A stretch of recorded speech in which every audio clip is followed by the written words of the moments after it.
بسم الله الرحمن الرحيم، والصلاة والسلام على رسول الله صلى الله عليه وسلم، النبي الأمين. بناتي واخواتي وحبايبي، ازيكم عاملين ايه؟ يا رب تكونوا بخير.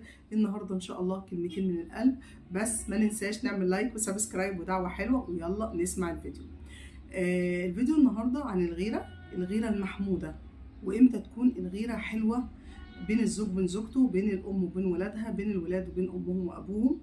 الغيرة ان انا اغير على زوجي او زوجي يغير عليا في اطار معين، جميله جدا، عامله بالظبط زي الملح في الاكل. لو زاد الاكل مش هيتاكل وهيترمي، ولو قلت بالظبط برضك نفس الكلام. وانا باكل الاكل هبقى حاسه بعدم الطعم، يعني حاسه التذوق ديت بتهرب. وناس كتيره جدا تعرف يعني ايه الاكل يكون عادم. حتى لو انت بتاكلي اشهى المأكولات، لو انت بتاكلي احلى اكل بالنسبه لك او افضل لحوم او افضل حاجه، والملح قليل، هتحسي ان انت ما بتاكليش حاجه، مش مستطعمه الاكل. فلو مفيش غيره بين الزوج وبين زوجته، بتحسي ان في حاجه، في حلقه مهمه جدا يعني مش موجوده. الست دايما بتحس بالاهتمام من زوجها. لو زوجها بص لها وقال لها مثلا الفستان دوت لا ما تلبسوش وانت خارجه، بتبقى فرحانه. لا مثلا اعملي كذا وما تعمليش كذا، بتبقى فرحانه، بس في حدود. اعملي كذا وما تعمليش كذا وتبقي فرحانه. طبعا في ستات بتبقى هي اصلا ما شاء الله لا قوه الا بالله، هي مركزه في النقط دي، بس برضك من وقت للتاني بتبقى الست عايزه تحس بغيره زوجها عليها، بغير الزوجة عليها. في ستات بتتقبل، وفي ستات بتنفر، تقول لك لا ده خانقني. انا مش عايزه الغيره توصل لدرجه الخنقه، لا من الست على الراجل ولا من الراجل على الست. ليه؟ لان كتر الغيره زي ما شبهت لكم بتبوظ الاكل، بتبوظ العلاقه الزوجيه. الغيره الاوفر او الغيره الزياده بتوصل الراجل انه يتخنق من الست، او الست تتخنق من الراجل. تقول لك والله انا مش عارفه امشي خطوه في حياتي بسبب غيرته، وهو يقول لك انا مش عارف امشي خطوه في حياتي بسبب غيرتها، عامله لي مشاكل مع زمايلي ومع قرايبي ومع الدنيا كلها. فلا، آه قبل ما يكون في غيره بيبقى في ثقه في النفس. قبل ما يكون في غيره بيبقى في ثقه في النفس. الست بتكون واثقه في نفسها، واثقه في قدراتها، واثقه في علاقتها بزوجها، واثقه قبل ده كله بعلاقتها بربنا، وعارفه ان الزوج في حياتها ما هو الا حاجه اساسيه، بس حاجه من ضمن حاجات. زوجها حاجة أساسية في حياتها، بس حاجة من ضمن حاجات. وجوده مهم، وجوده مهم، لكن مش هو كل محور حياتها. كل محور حياتك بقى لا، يبقى كده في مشكلة كبيرة جدا في تركيبة الست ديت أو في تركيبة الراجل دوت. وعايزة أقول لكم إن العلاقات دي ما بتستمرش. إن هي تبقى غيرتها أوفر عليه، أو إن هو غيرته أوفر عليها، وإن هي تبقى مصدر فكره باستمرار، او هو مصدر فكرها باستمرار، او هو حياتها كلها منصبه عليه، هو تفكيرها كله منصب عليه. طب انت فين حياتك؟ انت فين شغلك؟ فين ولادك؟ فين بيتك؟ فين نفسك؟ فين علاقتك قبل اي حاجه بربنا؟ النقط دي اساسيه. علاقتي بربنا اول حاجه، اهتمامي بنفسي، اهتمامي بمظهري، اهتمامي بولادي، اهتمامي ببيتي، اهتمامي بحياتي، وبعد كده زوجي. وبعد كده تيجي بقى ايه؟ الحوار بقى مع زوجي دوت. زوجي في ستات بتقدمه قبل الولاد، ماشي مفيش مشاكل، بس طول ما الولاد صغيرين في السن بيبقى لا، الاهتمام الاكبر بالاطفال. تمام؟ الزوج ليه الاهتمام، وليه جزء بسيط قد كده من الغيره، اللي هو يحس ايه؟ ان في زوجه في حياته. لكن ان زوجه تخنقه هيطفش، هيمشي. او العكس، او ان زوجي يخنقني، الزوجه هتمشي. تمام؟ هتهرب، هتقول لك لا ده دي غيره مرضيه، دي غيره مرضيه. ده الغيره لو من الام اللي هي حملت وولدت وخلفت وربت، لو زادت على ولادها، الولاد بيشتكوا، بتشتكي لابوها، بتشتكي لقرايبها، لجدتها، لعمامها، لاخوالها، بتقول لهم لا ماما غيرتها علينا اوفر. كده ما ينفعش، كده ما ينفعش. الام ما بالك بقى علاقتك بزوجك. وطبعا يعني احنا عارفين ان اللي بيزيد عن حده بيتقلب لضده. يعني بدل ما بتحببيه فيكي، لا بيكرهك، بينفر منك، بيبغضك، بيقولك ايه ده، ايه ده، اعوذ بالله، ايه ده، هو في حياه كده، دي خنقتني، دي قرفتني. بيتقال وبنسمع. يقولك لا لا لا لا لا، مش للدرجه دي. هو فعلا مش للدرجه دي. هو الزوج ما نحطوش محور الحياه ونطوف حواليه. محور الحياه هو ربنا عز وجل. محور الحياه هو انت بالنسبه لنفسك. ما احنا لازم نحب نفسنا.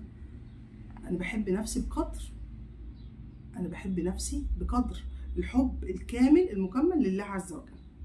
يجي بعد حبي لربنا نفسي، منظري، شكلي، صحتي، حياتي، بيتي، شغلي، انا دايرتي انا. بعد كده بتيجي بقى ايه؟ الاهتمامات بتتوالى. عندك اطفال صغيرين، اولادك، بعد كده زوجك. لا ولادي كبروا خلاص، يبقى زوجي، وبعد كده ولادي. وزوجي باللي هو يستحمله. يبقى عندي نظر كده، يبقى عندي عينين بتشوف كده الكلمة بتوصل لإيه.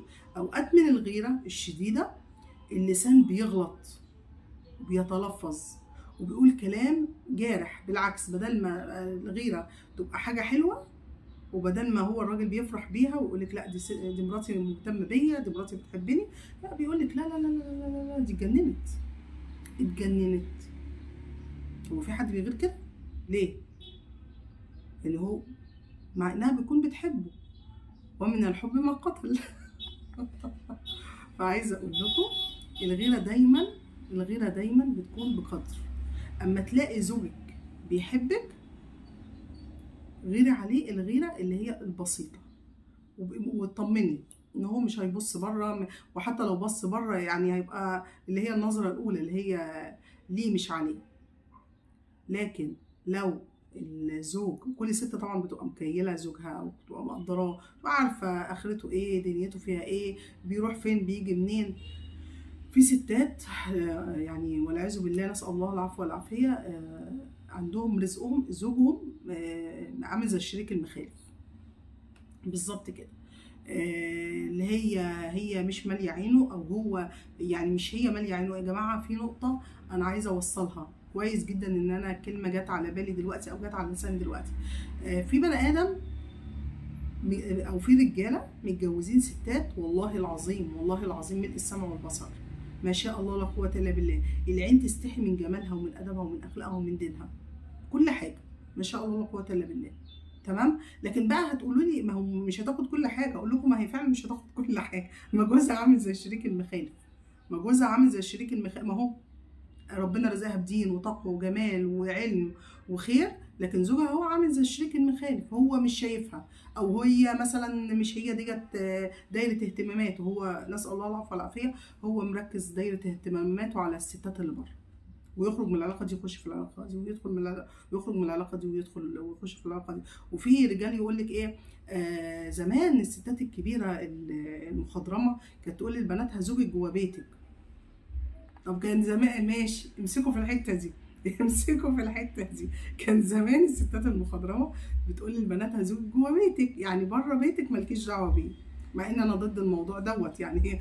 والله انا ضد. انا الكلمه لما اتقالت انا اتخضيت منها، بس ما علينا. النهارده بقى جوزك لا هو جوه بيتك ولا هو بره بيتك. بعض الازواج كده يبقى قاعد في البيت على الموبايل. طب فين في المدام دي اللي هي زوجتك دي، اللي انت ربنا احلها لك، هي فين في كادر تصويرك، فين في دنيتك حضرتك؟ هي اتجوزتها وخلفت منها وخلاص، وهي كده تاكل وتشرب وملهاش مشاعر وملهاش احاسيس وملهاش دنيا. فتلاقي الست بتنطفي كل يوم، تلاقي الست بتذبل في بيت جوزها كل يوم، وحاسه ان هي حياتها زي عدم.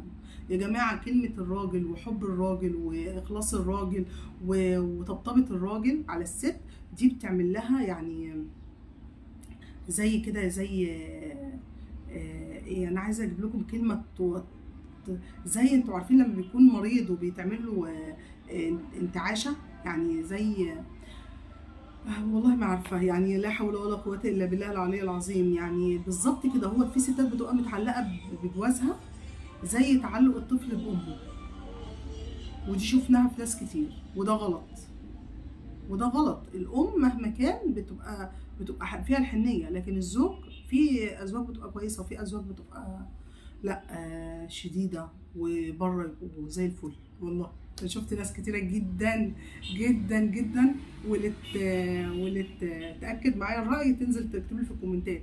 يبقى جوه البيت لا حول ولا قوه الا بالله العلي العظيم، وبره البيت يا نهار اخضر نسمه. ايه الجمال ده، وايه الطيبه دي، وايه الحنيه دي، وايه السند، وايه المعين ده للناس اللي بره. ويقولوا لك ايه يا نهار اخضر اما يجوا بقى ناس بقى من بره وكده، او قرايب او معارف او كده، ويجيبوا سيره زوجها، يا نهار اخضر. تبص تلاقيها هي يعني بتتكلم على بني ادم، والناس التانيه بيتكلموا على بني ادم تاني. طب ما زوجتك اولى بالحوار ده. على فكره والله هتسال، والله لا تسالوا، والله لا تسالوا عن زوجاتكم. يقول لك اصل هي نكديه، ما انت اخدها من بيت اهلها والله كانت زي الفل، هي نكدت على ايديك انت. والله هي نكدت على ايديك انت في بيتك انت، من كتر ضغطك النفسي عليها، ومن كتر ضغطك العصبي عليها، ومن كتر شيل حمولك وحمول ولادك. هي نكدت منك انت، انت السبب، انت السبب، انت الاساس، انت المحور. طب ما انت كنت اخدها فرفوشه وزي الفل، وكانت الناس كلها بتقول لك فلانه دي يعني ده انت تقعد معاها تبتسم، ده لو فلانه دي مش موجوده في القعده، والقعده ولا ليها اي لازمه. فوجئت سبحان الله، اول ما رزقت بيك فلانه دي اتغيرت. طب مين يا جماعه اللي جد عليها؟ ايه حضرتك من اهمال ومن تكبير دماغ. ويقول لك ايه، ما هي لازم تقدر شغلي، ولازم تقدر ان انا بتعب عشانها وعشان ولادي، امال انا بجيب واحط فين؟ ما في بيتها. طب ماشي، وهي فين مشاعرها؟ فين الكلمه الطيبه اللي تطبطب عليها؟ فين؟ الغيره بتتحول لشيء مرضي لما طرف يحس ان الطرف التاني مش مهتم بيه، سواء ست او راجل.